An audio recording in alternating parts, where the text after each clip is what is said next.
ভাই রে ভাই, শেষ পর্যন্ত ফটোশ্যুট করতে গিয়ে আমাকে গ্র্যান্ড প্যালেসের মাটিতে বসে পড়তে হলো। মানে ক্যামেরাম্যান ভাইয়া যে এত প্রফেশনাল ছিল, হ্যাঁ এত প্রফেশনাল ছিল যে আমার ফটোশ্যুট করতে করতে আমাকে পুরো মাটিতে বসে ফেলছে, তাও আবার গ্র্যান্ড প্যালেস রংপুরে।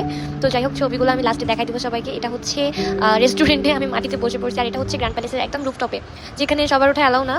আমরা উঠতে পারছি কারণ ওর হচ্ছে পরিচিত অনেকেই ছিল, আর আমার বার্থডে পার্টিটা এখানেই অনুষ্ঠানিত করা হয়, সো ওই জন্য আমাদেরকে উঠতে দেওয়া হয়েছে। আর এখান থেকে সিটি ভিউটা যে সুন্দর লাগে, মনে হয় এখান থেকে রংপুর শহরকে দেখতে যত সুন্দর লাগবে অন্য জায়গা থেকে অত বেশি সুন্দর লাগবে না, আমার যতদূর মনে হয়। আর এখন যাকে দেখতে পাচ্ছেন নীলপরি, ওটা হচ্ছে আমার সুন্দরী মামুনি নুসরাত। নুসরাত মামুনির কাছে আমি আজকে সেজেছিলাম আমার বার্থডে পার্টির জন্য। আর আমার পাশে তো দেখতেই পাচ্ছেন, ও আমার বোনই হবে, আর ওর নাম হচ্ছে সুরাইয়া। তো আমরা অনেক এনজয় করি, আর আমরা এই যে রুফটপে অনেক এই যে ভিডিও শুট করি। আর ভাইয়া বলছে যে আমাকে নাকি ভিডিওগুলো আর ছবিগুলো দিতে তার 21 দিনের মতো সময় লাগবে, তবু আমি আজকে রাত্রে চিল্লাচিল্লি করে ভিডিও নিছি, ছবি নিছি 2-3টা, যে আমার লাগবেই আজকে ভিডিও না দিতে পারলেও আমাকে ছবি দেন। এগুলো ভিডিও হচ্ছে আমার ফোন দিয়ে করা, উনি আমাকে কোনো ভিডিও দিতে পারেনি আজকে, বাট আমি 2-3টা ছবি তার কাছ থেকে চিল্লাচিল্লি করে নিছি। আর আমার সাথে যে সাদাপুরি আপুকে দেখতে পারলেন, ইনি হচ্ছে কেকস প্যালেসের আপু, যার কাছ থেকে আমি অল টাইম কেক অর্ডার করি। আর সামনে যে কেক দেখতে পাচ্ছেন, এটা ওই আপুর হ্যান্ডমেড কেক। আর আপুর কেকগুলো যে এত ইয়াম্মি হয়, হ্যাঁ এত ইয়াম্মি হয় যা বলার বাহিরে একদম।